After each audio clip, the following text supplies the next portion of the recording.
સચ્ચિદાનંદ સ્વામી આગળ નિયમ લીધા છે, ભગવાન સ્વામિનારાયણની આજ્ઞા છે, આ મોઢે તો હું દારૂ નહીં પીવું.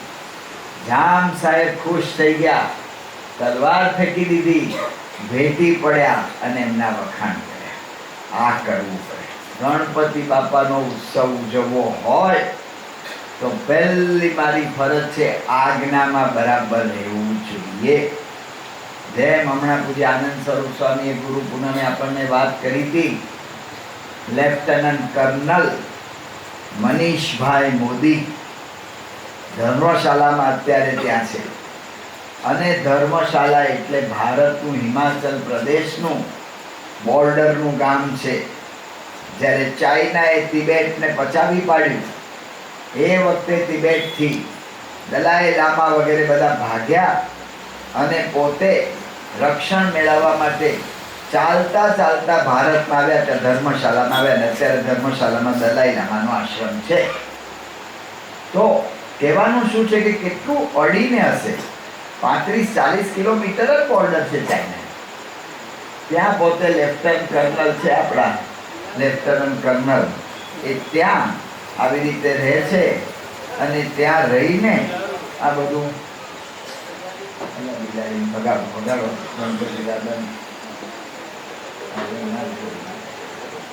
તો આ રીતે તો ત્યાં રહે છે.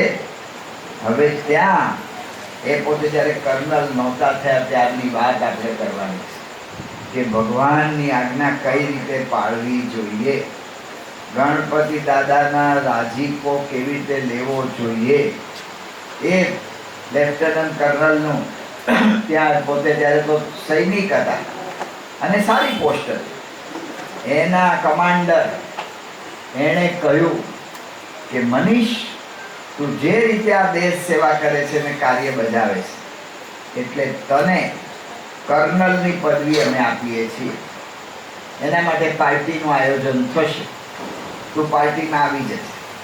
એને કહ્યું તું કમાન્ડર કે સાહેબ પાર્ટીમાં આવીશ પણ હું દારૂ કે માંસ લેતો નથી. એ સાહેબે કંઈ આ વાત બરાબર નહીં સાંભળી હોય.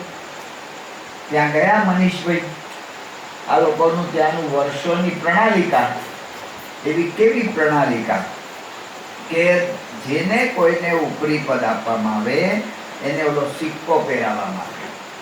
આપણે જોઈએ ને લશ્કરમાં ઓલી લાંબી પટ્ટી હોય ને લાલ, લીલા, પીળા, બ્લુ બધા લીટા હોય. આપણને એમ લાગે કે સારું ડિઝાઇન કરી છે. ડિઝાઇન નથી, એ તો એની પદ પ્રમાણે પટ્ટા ઓલા લીટા હોય છે. તો એનું બધું પહેરાવવામાં આવે. તો કર્નલ પદનો બેચ એમને પહેરાવવામાં આવવાનો હતો અને એ બેચ એમણે આપ્યો મનીષભાઈને. આપતા પહેલા એમણે એક દારૂનો પ્યાલી હોય ત્યાં, એની અંદર એ બેચ બોળવાનો એમની પ્રણાલિકા ત્યાંનો રિવાજ. એ બેચ બોળે ને પછી એને પહેરાવે. પણ જે પ્યાલીમાં બોળ્યો હોય ને એટલો બધો દારૂ ઓલો જે પદ પામતો હોય ને એને પી જવાય.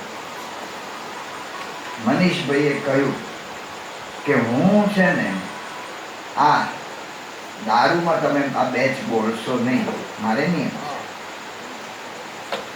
આ તો લશ્કરનો માણસ ને કમાન્ડર, એની આજ્ઞા તોડે ને એનું મગજ ફરી જાય. કારણ કે શિસ્તવાળા માણસો અને ટેવાયેલા જ હોય.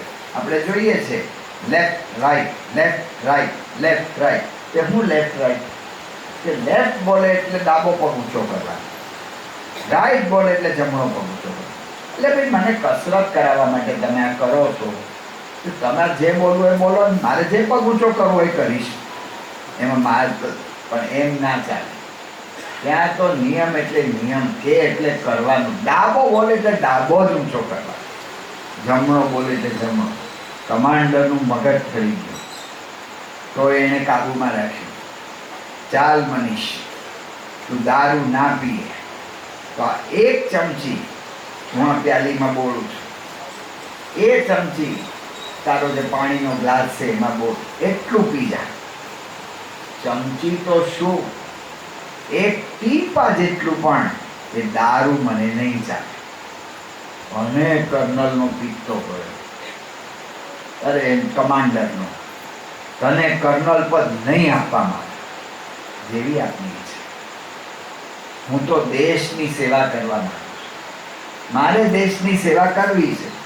તમારે પદ આપવું હોય તો આપો, ના આપવું હોય તો હું તમે જે પદે મૂકશો ત્યાં રહીને સેવા કરીશ. અને કર્નલનો ગુસ્સો ગયો, નીકળી જાય. મનીષભાઈ બધાને હાથ જોડ્યા, બધાને કહ્યું કે મારા નિયમ પ્રમાણે હું દારૂ પી શકતો નથી, માંસાહાર કરી શકતો નથી, પણ પાર્ટીનું આયોજન થયું છે, તમે બધા અહીંયા જમવા આવ્યા છો તો તમે ડિનર લઈને જજો. હું મારો નિયમ પાળું છું, મારે કોઈનો વિરોધ નથી, મારે કોઈની સાથે પ્રશ્ન નથી. અને નીકળી ગયા. 5-10 દિવસ ગયા. કર્નલના મનમાં વિચારો ચાલવા માંડ્યા. એક વખત જો દ્રઢતા રાખીએ ને, બ્રહ્માનંદ સ્વામી કહ્યું કે દ્રઢતા જોઈને રે એની મદદ કરે મુરારી. ભગવાનનો અનુભવ કરવો હોય ને તો નિયમ ધર્મમાં દ્રઢ રહેવું. જે નિયમ ધર્મમાં દ્રઢ રહે ને એને ભગવાનનો અનુભવ થાય ને થાય જ. તો ભગવાનનો અનુભવ કરવાનો. તો મનીષભાઈ નિયમમાં દ્રઢ રહ્યા.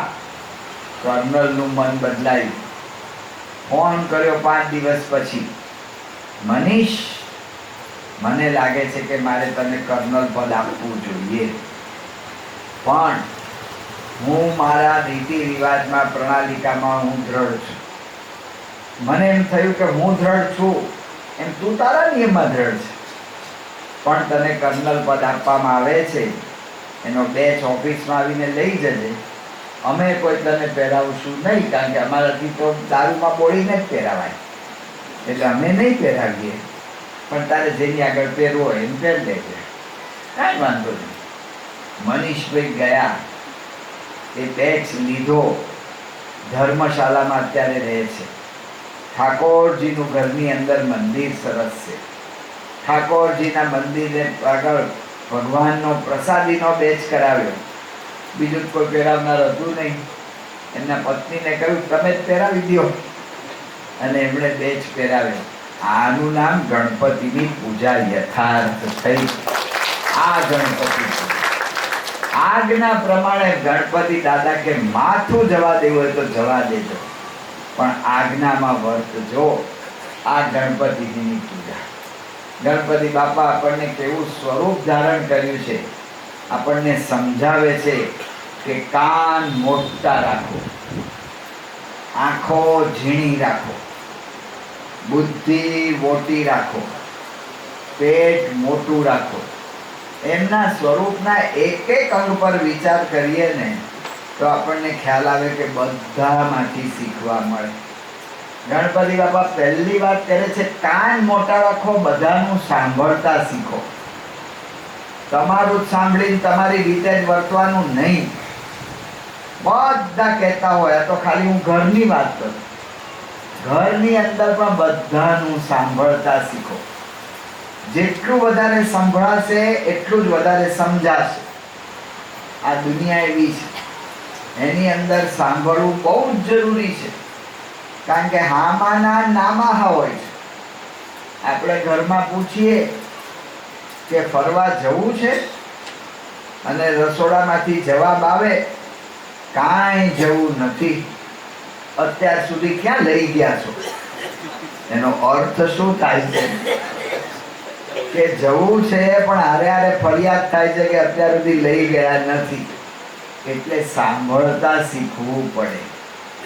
જે સારી રીતે સાંભળી શકે એ જ બીજાને સમજી શકે, એનો જ ઉત્કર્ષ થાય. જો રાવણ કેટલો મોટો રાજા કે એને દેવતાઓ ઉપર રાજ્ય કરી દીધું, આટલો બળવાન રાજા, પણ એ રાવણની પ્રકૃતિ કેવી? હું જે વિચારું એ જ સાચું, બીજાને સાંભળવાના જ નહીં. સીતાજીને લઈને આવ્યા ત્યારે તુલસી રામાયણ પ્રમાણે જોઈએ તો 3 થી 2 વખત મંદોદરીએ એમને વિનંતી કરી કે આ ખોટું કામ કરી દો. તો કે તમે બધા બહેનો તો બીકણો જો છો એમ કરીને વાત કાઢી. એના નાના, એની માતાના પિતા માલ્યવાન, એણે કહ્યું કે તું અધર્મનું આચરણ કરે છે, રાવણ કે બધા પોતપોતાના સ્વભાવ પ્રમાણે કરે, સ્વભાવ દુરતિક્રમ હોય, હું મારા સ્વભાવ પ્રમાણે કરું છું, એમાં તમારે મને કાંઈ કહેવા જ નહીં. જો કાન મોટા નથી, બીજાની સાંભળવાની તૈયારી નથી. એના ભાઈ વિભીષણે કહ્યું કે ભાઈ આ તો બહુ મોટો અપરાધ થઈ ગયો. તો વિભીષણને લાત મારીને કાઢી મૂક્યા, દેશ નિકાલ કરી નાખ્યા. કાન મોટા નથી, સાંભળવાની તૈયારી જ નથી. એના ભાઈ કુંભકર્ણે કહ્યું કે રાવણ, તું પહેલા કરવાનું કામ પછી કરે છે, પછી કરવાનું કામ પહેલું કરે છે. પહેલા તારે અમને પૂછવું તું કે હું સીતાને લાવું, પણ તું પહેલા તારી રીતે બધું કરી આવ્યો, હવે અમને મદદ કરવાનું કે છે. તો કુંભકર્ણને કહ્યું તારી સલાહ આપી છે કે મદદ કરી છે, એક નક્કી કર. એનું એ સાંભળ્યું નહીં. જે કોઈનું ન સાંભળે ને એનું પતન થાય ને થાય. જેનો અહંકાર એટલો દ્રઢ છે કે કોઈનું સાંભળવા જ તૈયાર નથી, કેમનું ચાલે? આ વિચાર કરવો પડે. આ તો ખાલી કુટુંબની વાત કરીએ. અમારે સારંગપુરની બાજુનું ગામ, અને એ ગામની અંદર એક બેને એના પતિને વાત કરી કે મારી બેન, એના દીકરાના સગાઈનો ઉત્સવ છે, વિમિશાળ છે, એટલે આપણા પર પત્ર આવ્યો છે કે તમે સહકુટુંબ પધારો. એના પતિએ કહ્યું કે આપણે જવાનું નથી. એના પતિએ ના પાડી દીધી કે ત્યાં જવાનું નથી. કે ભાઈ કેમ નથી જવાનું? કે આપણા ઘરમાં આ પ્રસંગ હતો ત્યારે તારા બેન બનેવી કેમ નહોતા આવ્યા? જો આ બધો ખોટો હિસાબ ચાલે છે વ્યવહાર, અને વ્યવહારમાં હિસાબ પકડી રાખે. ઓલો બચારો વરરાજો હોય, પોંખવા આવી ગયો હોય, એને પોંખવા જતા હોય, અને એ વખતે ખબર પડે કે ભાઈ રીસાઈ ગયો. એટલે ભાઈ કેમ રીસાયો? તો ભાઈને સમજાવવા જાય તો ભાઈ શું કે આપણે જ્યારે ભાગ પાડ્યા ત્યારે તે મને આ કેમ નહોતું આપ્યું? અને ભાઈ અત્યારે યાદ કરવાનું. પણ આ સંસાર વ્યવહાર એવો છે કે એની અંદર આવા હિસાબો લેવાતા હોય. તો ઓલા ભાઈએ આવું કહ્યું કે આપણા ઘરમાંથી નહીં જવાનું. ભલે આપણે ના જઈએ, તમને ન ગમતું હોય તો, પણ આપણા છોકરાને તો મોકલીએ. કે મારી બેનને એમ થાય કે આના ઘરમાંથી એકાદ બે જણ તો આવ્યા. કોઈએ જવાનું નથી. આ રાવણ પ્રકૃતિ, આ મોટા કાન નથી. ગણપતિ બાપા શીખવાડે છે બધાનું સાંભળતા શીખો, મોટા કાન રાખો. કાન રાખતા નથી, સાંભળતા નથી. અને એનું પરિણામ શું આવ્યું? એમના ઘરમાં ઓલા દવા છાંટવાની ઓલું હોય ને, ખેતીવાડીમાં પાક ઉપર નાખવાની દવા, છાંટવાની દવા હોય, એ દવા આ બેન પી ગયા. અને અમારે બાજુમાં બોટાદ શહેર છે, ત્યાં હોસ્પિટલમાં લઈ જતા પહેલા તો એનો દેહ પડી ગયો. રાવણ પ્રકૃતિ. હું કહું એમ જ ઘરમાં થાય, બીજા કોઈ કાંઈ કરી જ ના શકે. ભાવનગરમાં એક વખત વાત થઈ ગઈ.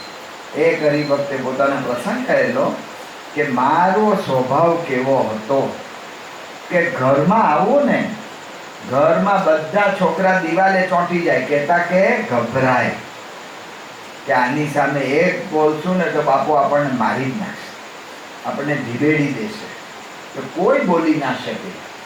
તો આ રાવણ પ્રકૃતિ છે કે મારો પ્રભાવ પાડ દો, હું કહું એમ જ થાય. ઓલા હાસ્ય કલાકાર એક ગામમાં ગયા, અને એ ગામમાં ગયા ને એક પછી એક બધા જોક્સ કહેવા માંડ્યા. અને જોક્સ ઉપર જોક્સ એટલા સરસ કે પણ મારા વાલા કોઈ હશે જ નહીં. તો ઓલા હાસ્ય કલાકારને એમ થયું કે હું ખોટી જગ્યાએ આવી ગયો છું. આ ગામમાં કોક ધામમાં જતું રહ્યો છે, દેહ પડી ગયો છે, એનું દુઃખ છે આ બધાને, અને હું હસાવું છું તો કોઈ હસતા નથી. એટલે એણે બધાને પૂછ્યું તમારે કાંઈ અત્યારે કંઈ દુઃખદ પ્રસંગ બની ગયો છે કે ના ના? તો કે પણ હું આટલું બધું હસવાના જોક્સ કહું છું, કોઈ હસતું નથી. તો ઓલા ત્યાંના રાજા બેઠા હતા સામે, એ કે હું સભામાં બેઠો છું ને કોની મજાલ છે કે હા હા હી હી કરે છે. આટલો ઘરમાં દાબ બેસાડેલો હોય. રાવણ પ્રકૃતિ. હું ધારું એમ જ થાય. મારી આગળ કોઈ આમ ના કરી શકે, તેમ ના કરી શકે. એના બધાના પ્રશ્ન થાય. અજીત નાબર નામનો છોકરો, આઈઆઈટીની એક્ઝામ, આઈટીઆઈ ને આઈઆઈટી જુદું છે ભાઈ સાહેબ. આઈટીઆઈ તો બધા કરે, આઈઆઈટી કરનારા તો એન્જિનિયરો બધા જુદા હોય. આઈઆઈટીની એક્ઝામ હતી, એન્ટ્રન્સ એક્ઝામ, પ્રવેશની પરીક્ષા. આખા ભારતમાં પહેલો નંબર લાવ્યો. એના પપ્પા એટલા રાજી થઈ ગયા, બેટા તું તો એન્જિનિયર મોટામાં મોટો થઈશ, કારણ કે એટલા બધા તું ટકા લાવ્યો. પણ દીકરાએ પપ્પાને વિનંતી કરી કે મારે એન્જિનિયર નથી થવું, મારે ડૉક્ટર થવું છે. હોય કાંઈ ડૉક્ટર થવાની કાંઈ જરૂર નથી. તું એન્જિનિયરિંગમાં આટલો નંબર લાવ્યો એટલે એન્જિનિયર જ થાય. પરાણે અજીતને એન્જિનિયરિંગમાં નાખ્યો. આ ઘરમાં પ્રશ્નો જે થાય છે ને રાવણ પ્રકૃતિના, એની વાત કરીએ છીએ કે રાવણ પ્રકૃતિ ગણપતિ બાપા શીખવાડે છે કે કાન મોટા રાખજો ભાઈ સાહેબ, બધાનું સાંભળતા શીખજો, મગજ મોટું રાખજો, સાંભળીને બધાને સમજતા શીખજો. આ ગણપતિ બાપા આપણને શીખવાડે. અજીત નાબર એમ તો એન્જિનિયરિંગમાં દાખલ કર્યો, ફર્સ્ટ સેમિસ્ટર ફેલ. અજીતને એના શિક્ષકે બોલાવ્યો કે આઈઆઈટીની યુનિવર્સિટી છે, આની અંદર 100માંથી 70 માર્ક લાવે ને એને અમે પાસ ગણીએ છીએ. અહીંયા 100માંથી 35 પાસ ન થાય. અજીતને એમ થયું કે મારો વાલો પ્રોફેસર મને હું સમજે છે. તે બીજા સેમિસ્ટરમાં અજીત 100માંથી 100. આટલો હોશિયાર છોકરો, પણ આ છોકરાને મેડિકલ લાઈનમાં જવું હતું, ડૉક્ટર થવું હતું. એના બાપાએ પરાણે એન્જિનિયર બનાવ્યો. એને લીધે સાયકિક પેશન્ટ, માનસિક રોગી થયો. અત્યારે એ અજીત નાબર એક ગેરેજની અંદર મિકેનિકની નોકરી કરે છે. આખી જિંદગી ખલાસ થઈ ગઈ. આ રાવણ પ્રકૃતિ. ગણપતિ બાપાના દર્શન કરીએ ને શીખવાનું આ છે કે ઘરમાં બધાનું સાંભળતા શીખીએ, મોટી બુદ્ધિ રાખીને બધાને સમજતા શીખીએ. આ વિચાર કરવાનો. ગણપતિ બાપા ઝીણી આંખ રાખે છે, આપણને સમજાવે છે કે ઝીણામાં ઝીણું જોતા શીખજો અને એ બરાબર ધ્યાન રાખજો. દરેકના ઘરની અંદર આપણે દરેકનો નાના મોટાનો એ ઝીણામાં ઝીણો મહિમા એ વિચારવો જોઈએ, એની પ્રકૃતિ જોવી જોઈએ. એ રીતે એની સાથે કામ લેવાય. પ્રકૃતિ જોયા વગર આપણી રીતે બધાને આપણે કરવા માંડીએ તો એની અંદર પ્રશ્ન થાય. ઓલું કહે છે ને કે ભેંસને જે અસ્ત્રાથી મૂંડે ને એ અસ્ત્રાથી માણસને ન મૂંડાય કાંઈ. દરેકની પ્રકૃતિ જુદી હોય, દરેકના સ્વભાવ જુદા હોય. ગણપતિ બાપા કહે છે કે ઝીણી નજરે એ જોજો અને તો તમને ખબર પડશે. દરેકના ગુણ જોવા પડે, ગુણ જોયા પડે. આપણે ન જોઈએ તો અવગુણ જ દેખાયા કરે. એટલે ગુણ જોવા પડે. દરેકના ગુણ જોતા જો શીખીએ તો વાતાવરણ આખું બદલાય. એક હરિભક્તે મને કહ્યું કે મારા ઘરમાં મારા પત્ની મને સેવામાં મદદ કરે છે પણ સભામાં નથી આવતી, તો શું કરું? મને જે સૂઝ્યું મેં કહ્યું તમારે છે ને જ્યારે સારું કામ કરે ને ત્યારે એમને વખાણ કરવા. ખોટા વખાણ ઘરમાં ચાલે નહીં. મહેમાનમાં હાલે. મહેમાન આવે ને ઘરમાં, હું તો તને બહુ દિવસથી યાદ કરતો હતો ને તું તો આવી ગયો ને બહુ સારું થયું ને આમ ને તેમ ને એવી બધી વાત એને કરીએ ને અંદર રસોડામાં જઈને કહી આવે કે જો બહુ રાખવા નથી હો, એટલે સરભરા માપમાં કરજો. એટલે બહાર આમ ને અંદર આમ આ બધું મહેમાન ન ચાલે. દેખાવ બધો દુનિયા દેખાવ ઉપર જ ચાલે. કોકની યારે ભટકાઈએ ને સોરી કાંઈ દુઃખ થયું નથી હોતું. એ આપણને થપ્પડ ન મારી દે ને એટલા માટે આ સોરી બોલાય છે. કાંઈ દુઃખ થયું છે એટલે સોરી નથી બોલાતું. આ બધું દેખાવ ચાલે દુનિયામાં. ઘરમાં ના ચાલે. ઘરમાં જેવા હોય ને એવું બધું ખબર પડી જાય. એટલે એને મેં કહ્યું કે સારું કામ કરે ત્યારે પ્રશંસા કર. એ હરિભગત મને શું કે સ્વામી એ તો બનશે જ નહીં. હવે કેમનું ચાલે? આમ સારું કંઈક એકાદ, ભલે રોજ બરાબર રસોઈ ના બનતી હોય, એકાદ દાડો તો સારી બની ગઈ હોય તો હું કે આજે કંઈક ભૂલ થઈ ગઈ લાગે છે, તે સારી દાળ બનાવી. એટલે એક દાડો સારી બનાવી તો એક દાડો તો વખાણ કરો, ઝીણી નજરે જોવું, ગુણ જોતા શીખવું. ઓલા મારા બાબુભાઈ વાત કરે છે ને કે ઓલા ભાઈ ઓફિસમાં બેઠા બેઠા કોમ્પ્યુટર પર કામ કરતા હતા, ત્યાં ઓલો કે બારણું ખોલ્યું. ઓલા પૂછ્યું કોણ, શું કામ અહીં આવ્યો છે? કે હું ભંગાર વાળો છું. કે અહીં કેમ આવ્યો? કે ભંગાર છે કંઈ? એટલે આ ઓફિસ છે, આખી કોમ્પ્યુટરનું બધું કામ ચાલે છે, અહીંયા ભંગાર હોય? ભંગાર તૂટલા વાસણ બાસણ બધું ઘરે હોય, અહીં લેવા આવ્યો તું? એ કે હું તમારા ઘરે જઈ આવ્યો, ત્યાં મેં પૂછ્યું ભંગાર છે? તો તમારા પત્નીએ કહ્યું કે ભંગાર છે ને ઓફિસમાં છે. પતિ પત્નીને ભંગાર સમજે, પત્ની પતિને ભંગાર સમજે. કેમનું ચાલે આ બધું? એટલે ગણપતિ દાદા આપણને શીખવાડે છે કે ગુણ ગ્રહણ કરતા શીખજો, ગુણ ગ્રહણ કરતા શીખજો. અને ગમે તે થાય મોટું પેટ રાખ. કહેતા કે ગમે તે પ્રસંગ તો બની જ જવાનો, માણસ માત્ર ભૂલને પાત્ર, તો એની અંદર મોટું મન રાખવું જોઈએ, મોટું પેટ રાખવું જોઈએ, ક્ષમા આપી દેવી જોઈએ. એની પાછળ ચર્ચા નહીં, એની પાછળ વિચારણા નહીં. હોય ભાઈ સાહેબ, આ તો થઈ જાય, હસતા હસતા રડી પડે ભાઈ માણસ છે, રમતા રમતા લડી પડે ભાઈ માણસ છે, માણસ છે એટલે બધું થાય. તો ક્ષમા આપવી, મોટું પેટ રાખવું, ગણપતિ બાપા કહે છે, એ આપણે શીખવાનું છે. પ્રકૃતિ જોઈ લેવાની, એનો ગુણ, ગમે તે બાબતમાં ગુણ કયો છે. તુકારામ મહારાજ ભજન કરવા ગયા, બીજા ગામમાં ભજન કરવા ગયા હતા, તે ગામવાળાએ આખો 25-30 શેરડીનો આખો ભારો આપ્યો. અહીંયા જે શેરડી થાય છે ને આ બધા ડિસ્ટ્રિક્ટમાં, આપણા ડિસ્ટ્રિક્ટમાં, એ તો ઓલી સુગર ફેક્ટરીની એ પાતળી સરખી થાય, પણ ખાવાની શેરડી જુદી હોય. એ છે ને 1-2 ઇંચા મોટા જાડા એના સાંઠા હોય. તો એવો સાંઠાનો આખો ભારો આપ્યો, 25-30 બાંધીને. તુકારામ મહારાજ ગામમાં આવ્યા, નાના છોકરા ટાબરિયા વળગી પડ્યા, મહારાજ પ્રસાદ, મહારાજ પ્રસાદ. તુકારામ મહારાજ ઉડાડી જે પ્રસાદ માગે એને એક સાંઠો આપી દે. આ સમાચાર એને ઘરે પહોંચી ગયા કે જો તારો પતિ તારા માટે હું લાવે છે. આવા સમાચાર આપનારા આ દુનિયામાં રહેવાના ને રહેવાના. એની અંદર કાંઈ ફેરફાર નહીં થાય. જે કંઈ ફેરફાર કરવો હોય ને આપણે કરવો પડે. તો સાંઠો બધાને આપી દીધા. એની પત્ની રાહ જોતી બેઠી હતી કે જોઉં છું મારો ધણી મારે માટે શું લાવે છે.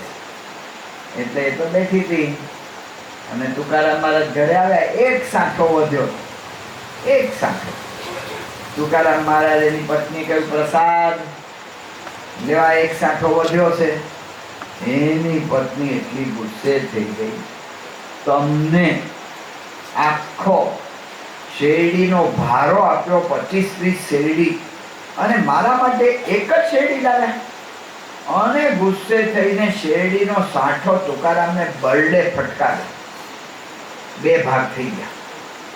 તુકારામ કે એમ તે બહુ સારું કામ કર્યું, 2 ભાગ કરી દીધા. તું કેટલી તારી છો? ચાલ અડધો તું ખાઈ લે ને અડધો હું ખાઈ લઉં. આનું નામ એડજસ્ટ. ગુણ જોઈને મોટું પેટ રાખવું, એની સામે જોવું નહીં, એને અનુકૂળ થઈ જવું. આપણે સાધનમાં કરીએ જ છીએ, એક કિક મારીએ એટલે સ્કૂટર ચાલુ થવું જ જોઈએ.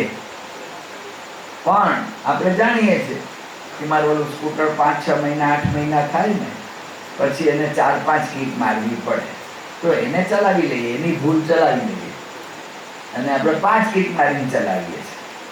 પ્રેશર કુકરમાં 20 મિનિટે સીટી વાગવી જ જોઈએ. પણ પ્રેશર કુકર બગડી ગયા હોય ને તમારે ઓલી સીટી નથી વાગતી, તો એને સાંસી અડાડીને ચલાવીએ છીએ કે ભલે વગાડે નહીં, આપણે એમાંથી જ રાંધવાનું છે, ત્યાં ચલાવી લઈએ છીએ. પણ વ્યક્તિમાં ચલાવતા નથી.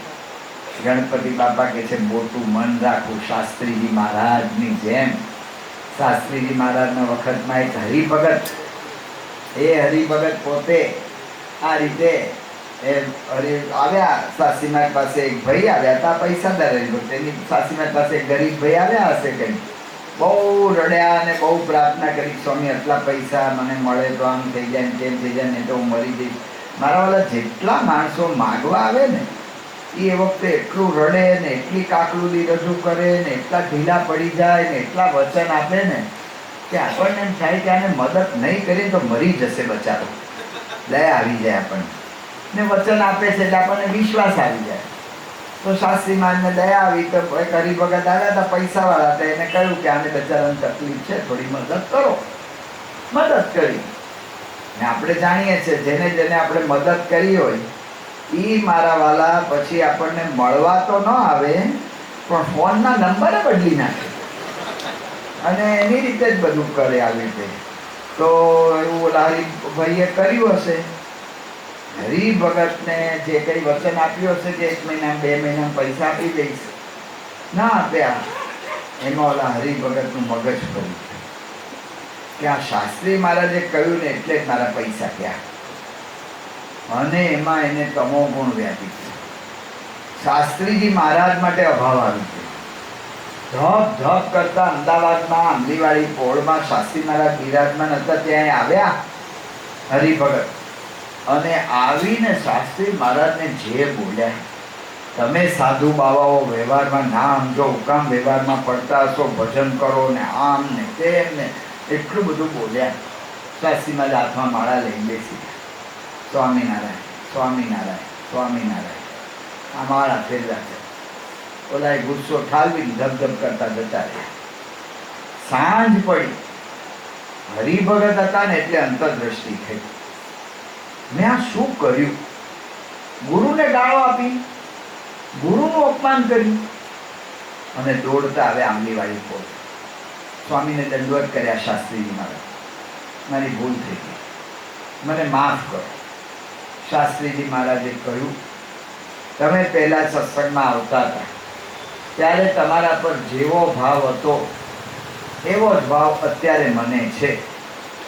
એના પછી જે શાસ્ત્રી મહારાજ વાક્ય બોલ્યા છે ને એ આ ગણપતિ બાપાના જેવું મોટું પેટ કરવા માટે મારા જેવા બધાએ હૃદયમાં લખી રાખવા જેવું છે. શું બોલ્યા શાસ્ત્રી મહારાજ? કે અમને તમારા માટે કોઈ ભાવ ફેર થયો નથી, કારણ કે અમે છે ને જમાનો જ ચોપડો રાખીએ છીએ, ઉધારનો ચોપડો રાખતા જ નથી. કોઈ ગમે તેટલું ખોટું કરે એને ભૂલી જ જવાય. જમાનો જ ચોપડો, શું સારું કર્યું છે એનો જ વિચાર કરવાનો. આવું હોય ને તો ગણપતિ દાદા જેવું મોટું પેટ રહે.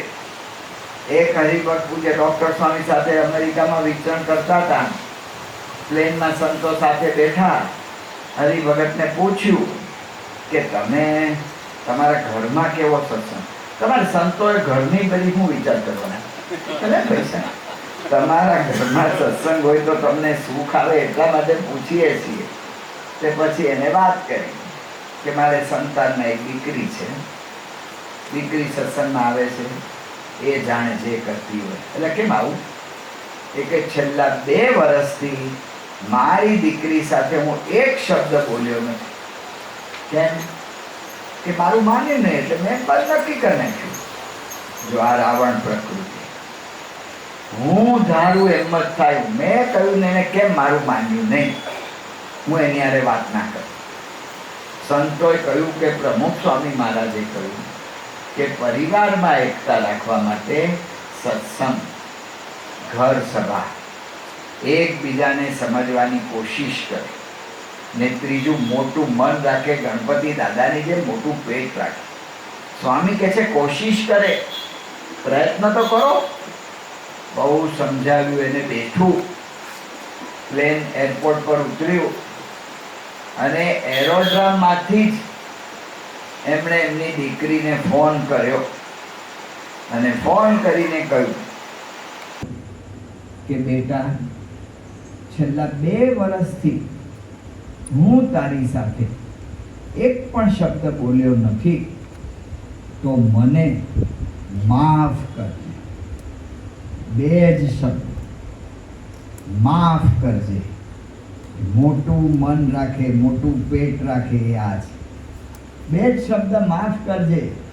અને એ શબ્દની જે દીકરીને અસર થઈ, એ દીકરી ધ્રુસકે ફોન ઉપર રડી. આ ગણપતિ બાપા એ આપણને શીખવાડે છે. આવા ગણેશ ઉત્સવ રોજ ઘરમાં ઉજવાય ને, એના માટે તિથલ મંદિરનો 25મો રજત જયંતિ મહોત્સવ ઉજવવાનો છે. આપણે શું કામ ઉત્સવ ઉજવીએ છીએ? આપણું પરિવર્તન કરવા માટે. આ તિથલ મંદિરનો રજત જયંતિ મહોત્સવ શું છે? તો જીવન પરિવર્તનનો ઉત્સવ. વ્યક્તિગત નિયમમાં હું દ્રઢ રહું ને મારું જીવન પરિવર્તન થાય. આ તિથલ મંદિરનો રજત જયંતિ મહોત્સવ શું છે? પરિવારની અંદર પરિવર્તન થઈ જાય. તિથલનું મંદિર તો આપણે બનાવ્યું, હવે ઘરને મંદિર બનાવવાનું છે. આ 25 વર્ષનો ઉત્સવ એ ઘરને મંદિર બનાવવાનું. એ ક્યારે થાય? તો હમણાં ગણપતિ દાદાની વાત કરીને મોટા કાન રાખીએ, બધાનું સાંભળતા જઈએ, ઝીણી દ્રષ્ટિ રાખીએ, બધાના ગુણ જોતા જઈએ, મોટી બુદ્ધિ રાખીએ, બધાના વિચાર કરીએ એની પ્રકૃતિનો, એનું કોઈ પણ ભૂલ થઈ જાય ને માફ કરીએ, મોટું મન રાખીએ. હવે આ બધું કરવું આપણને અઘરું પડે, એટલે પ્રમુખ સ્વામી મહારાજે સરળ ઉપાય બતાવ્યો, ઘર સભા કરો.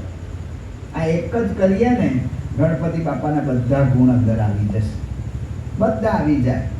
2-4 પ્રસંગ કહીને પૂરું કરીએ કે અમારે ભામોદરા ગામના લલિતભાઈ નામના ભાઈ, અને એ લલિતભાઈ ભામોદરા ગામના, અને એમને ઘર સંતોને વાત કરી કે ઘરમાં જવાની આમ ઈચ્છા જ થતી, કંટાળો આવી ગયો. કે કેમ, શું એવું થાય કે એટલા ઝઘડા થાય છે કે ગમતું જ નથી, એમ થાય ઘરે જવું જ નથી, બહાર ફૂટપાથ પર સૂઈ જવું.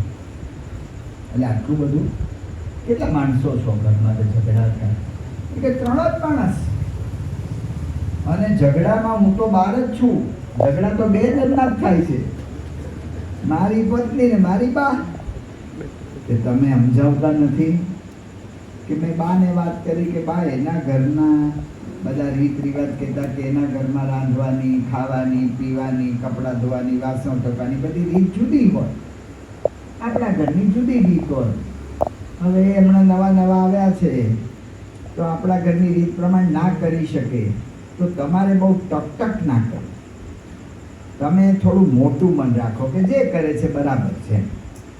તો બાએ મને કહ્યું કે લે, તું તો પરણ્યો બહુ ગેલો થઈ ગયો.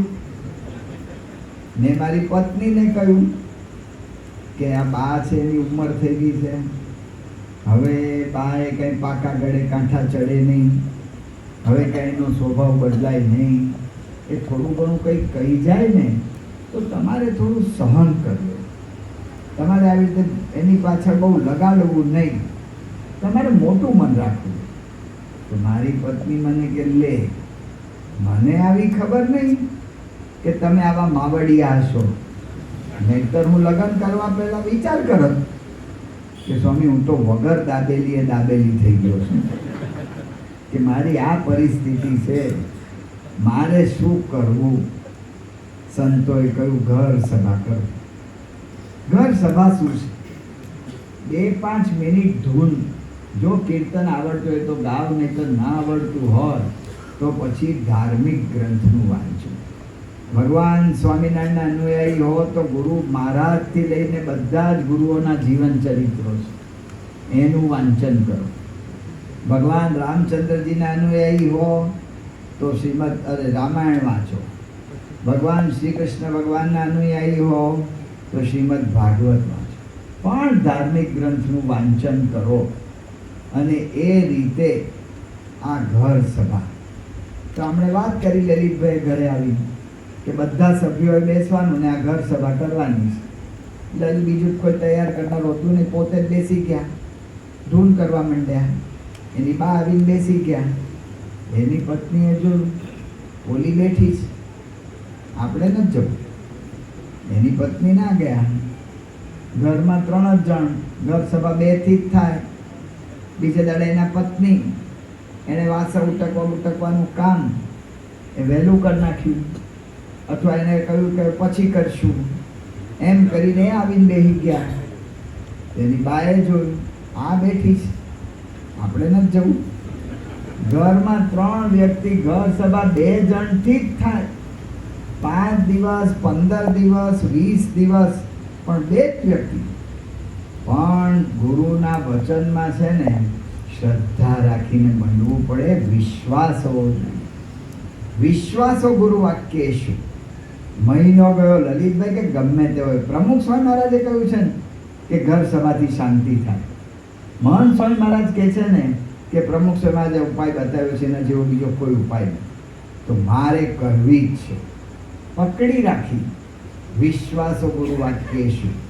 30 દિવસ ગયા, 35 દિવસ ગયા, 40 દિવસ ગયા, 50 દિવસ, 60 દિવસ, ઘર સભા 2 જણથી થાય. કાંઈ વાંધો નહીં. ગુરુના વચનમાં વિશ્વાસ. શ્રીમદ ભાગવતમાં આવે છે, ધુંધુકારી ભૂત હતો, ભૂતમાંથી સીધો વૈકુંઠનો પાર્ષદ થઈ ગયો. એટલે ભૂતમાંથી સીધો વૈકુંઠનો પાર્ષદ કેવી રીતે થયો? તો વૈકુંઠના પાર્ષદોએ કહ્યું, વિશ્વાસો ગુરુ વાક્યેશુ. ગુરુના વાક્યમાં, વચનમાં વિશ્વાસ રહેવો જોઈએ, એને પકડી રાખવું જોઈએ. 60 દિવસ ગયા, 70 દિવસ ગયા, 75, 85, 90 દિવસ, પણ લલિતભાઈ હાર્યા નહીં. ઢળતા જોઈને ભગવાન મદદ કરે. 3 મહિને એવો દિવસ આવ્યો કે 3 જણ ઘર સભામાં બેઠા. 3 મહિના પછી. અને પછી તો સત્સંગની વાતો થવા માંડી. લલિતભાઈ સ્વામિનારાયણ પ્રકાશમાં લખ્યું હતું કે હવે હું 1 વર્ષ માટે ઘરથી બહાર નીકળી જાઉં ને, મારા ઘરમાં આટલો નાનકડો પણ ઝઘડો નહીં થાય એવું શાંતિપૂર્ણ વાતાવરણ છે. જો આ ઘર છે. વિઠ્ઠલ મંદિરનો રજત જયંતિ મહોત્સવ ઉજવવો છે, એની સાથે સાથે મારે મારા ઘરને મંદિર બનાવી દેવું છે. મંદિર જેવી શાંતિ.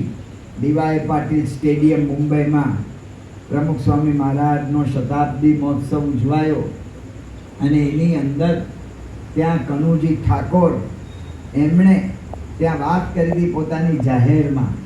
કનુજી ઠાકોર કે મારી પત્ની સાથે મને એટલા ઝઘડા થાય, રાતના 2 વાગે એના સસરાને ફોન કરે કે લઈ જાઓ તમારી છોકરી. એક તો રાતના 12 વાગ્યા પછી ફોનની ઘંટડી વાગે ને એટલે તરત ગભરામણ શરૂ થાય કે મારું વાલું 12 વાગ્યા પછી આ કોણ હશે ને હું કામ કહેતા હશે. તરત આપણને ગભરામણ થાય છે. આ તો 2 વાગે એટલે તો એના પિતા કેટલા ગભરાઈ જાય. વિચાર કરો, દીકરીના બાપની ઊંઘ કેટલી હરામ થઈ જતી હશે. આવો પ્રસંગ. આ રોજના ઝઘડા. નક્કી થઈ ગયું તો છૂટાછેડા લઈ ગયો. એમાં કનુજી ઠાકોરને સત્સંગ થયો અમદાવાદમાં, અને સત્સંગની અંદર ખબર પડી કે આ ઘર સભા કરવી જોઈએ. ઘર સભા શરૂ કરી.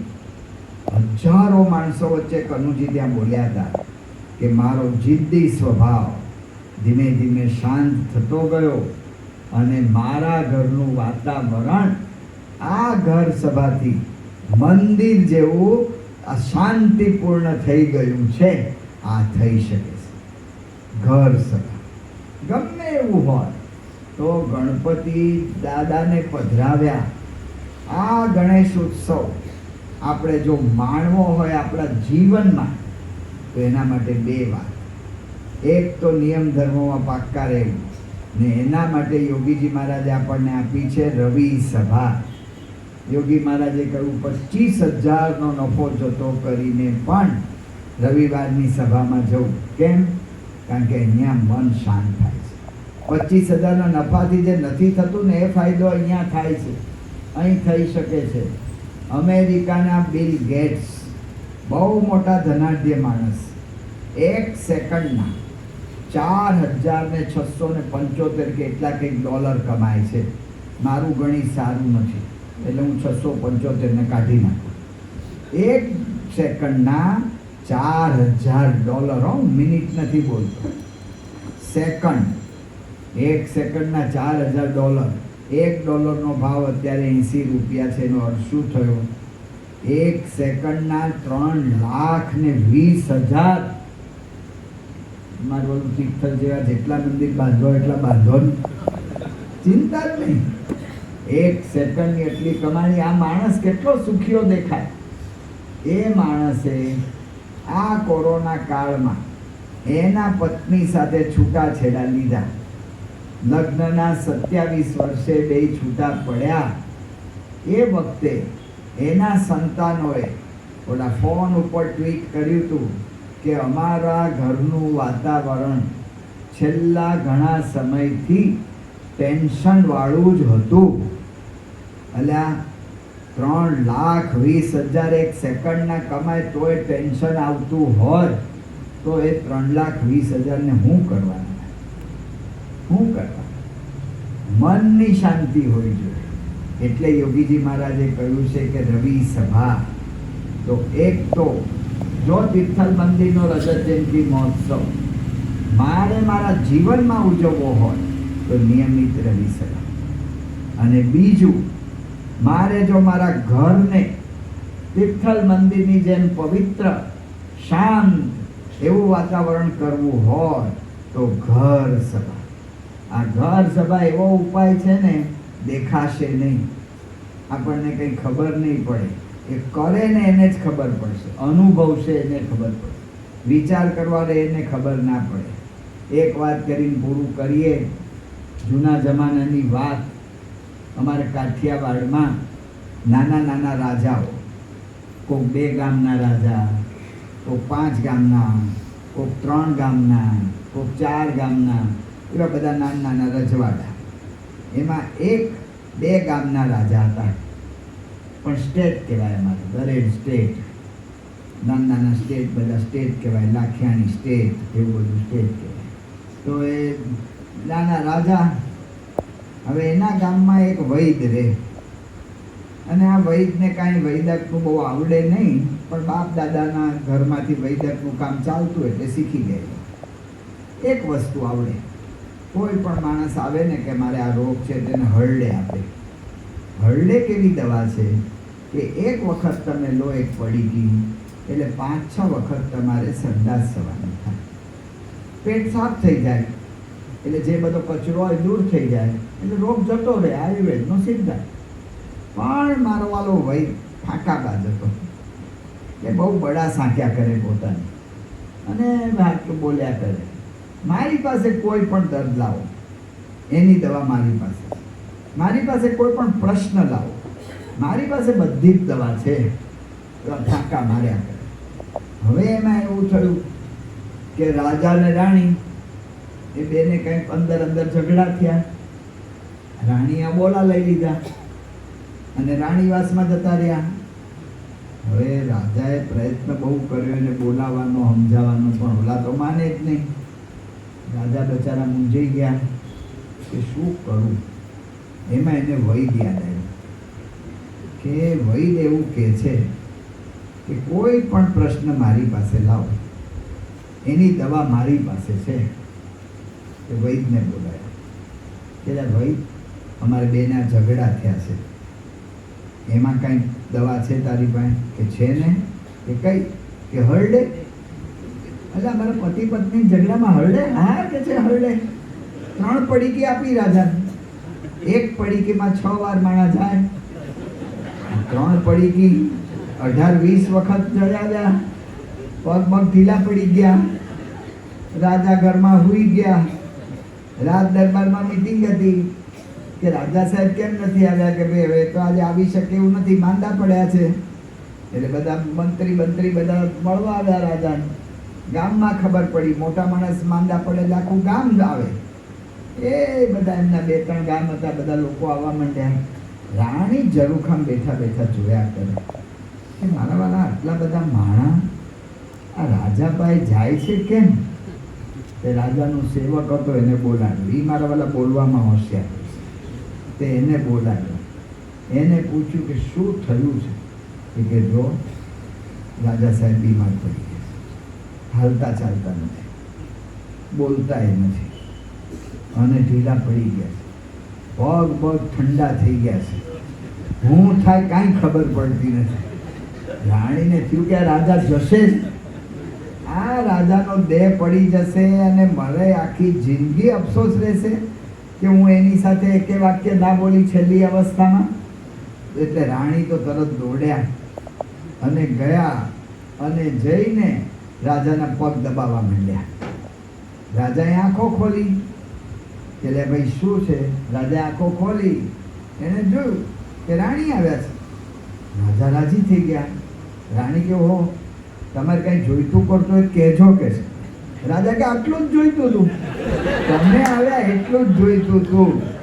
રાજાને વિચાર આવ્યો મારી વાલી હરડે, આ હરડેથી કાંઈ પતિ પત્નીનો પ્રશ્ન ટળે એવું આપણે સાંભળ્યું નથી ને મનાતું નથી, પણ અનુભવ થાય છે. રાજાને વિશ્વાસ આવી ગયો કે આમાં બુદ્ધિ લડાવવા જેવું નથી, આ તો અનુભવ જ કરવાની વાત છે. હવે એમાં 1 મહિના પછી બાજુના 4 ગામના રાજા હતા. એણે વિચાર કર્યો કે આ રાજાનું રાજ્ય લઈ લેવું. એટલે એણે ચડાઈ કરવા માટે સૈનિક સાથે નીકળ્યા અને સૈનિક સાથે નીકળ્યા અને એને આ રાજાએ પૂછ્યું કે ઓલાનું સૈન્ય કેટલું છે? કે એનું સૈન્ય 400નું છે. આપણા સૈન્ય કેટલું? કે આપણું 200નું. એટલે આપણાથી ડબલ એટલા બધા એની અમે તો આપણે લડી જ નહીં શકીએ. તો કે શું કરવું? બધા મંત્રીઓને બોલાવ્યા, ચર્ચા કરી. બધા બહુ વિચારો માંડ્યા કે આમ કરીએ તેમ કરીએ, કંઈ સૂઝે જ નહીં. રાજા કે વિચાર બંધ કરો, હવે બુદ્ધિ બંધ કરો, વૈદને બોલાવો. વૈદને બોલાવો કે આની કોઈ દવા ખરી? કે ખરી. કે કઈ દવા? કે હરડે. અલ્યા આવા સૈન્ય આવ્યું છે કે કેટલા સૈનિકો છે તમારા? કે મારા 200. બધાને એક એક પડીકી આપી દો. બધાને એક એક પડીકી આપી દીધી. ઓલો રાજા હતો એને ખબર નહોતી કે આનું સૈન્ય કેટલું છે, એ એને ખબર નહોતી. એટલે આ જૂના જમાનાની વાત, ઘરમાં કાંઈ સંડાસ બંડાસ નહીં. એટલે ઓલા રાજાએ વિચાર કર્યો કે આનું લશ્કરી બધા માણસો ક્યાં રહે છે, એનું લશ્કરનો કેમ્પ ક્યાં છે. અને એ બાજુથી સવારના ઉઠીને કેટલા લોટા ને ડબલા લઈને પાદર બાજુ આવે છે એ તમારે ગણી નાખવાનું. એટલે આપણને આશરે સંખ્યા મળી જશે કે આનું સૈન્ય આટલું છે. એટલે જાસૂસ બધા ઝાડ પર ગોઠવાઈ ગયા. હવારના પોરમાં પાદરમાં એક એક માણસ 6 વખત, 200 માણસો. એટલે આનું સૈન્ય તો 1000 કરતા વધારે છે. મરી ગયા, આની આરે લડાય જ નહીં, હાલો આપણે બીજે ગામ જતા રહીએ કે છે. એમ કરીને બધા જતા રહ્યા. રાજાને થયું મારી વાલી હરડે છે ને એનો અનુભવ કરીએ તો સારું મનાય છે કે આ વાત. એમાં ઘર સભા છે ને એવી છે, અનુભવ કરશો ને તો ગણપતિ બાપાના જે દર્શન કરીએ છે ને એ આપણા જીવનમાં અનુભવાશે. સબ દર્દો કી એક દવા ઘર સભા. એ રીતે આપણે તિથલ મંદિરનો રજત જયંતિ મહોત્સવ ઉજવવો છે. આપણા જીવનમાં આજ્ઞાને દ્રઢ કરીને અને ઘરમાં ઘર સભા કરીને, ઘર મંદિર કરીને આ આપણે તિથલનો જન્મ જ્યારે રજત જયંતિ મહોત્સવ ઉજવી શકીએ એ મહારાજ સ્વામી, પ્રમુખ સ્વામી મહારાજ, મહંત સ્વામી મહારાજને પ્રાર્થના. શ્રી સ્વામિનારાયણ ભગવાનની. સૌ કાર્યોથી અને સન્માન કરીશું. પિતાનગર મંદિરનો મંડળનો ખૂબ આભાર માની કે આજના આ ગણપતિ મંડળના ખૂબ જ પવિત્ર સ્નાનકની સભા કરવાનો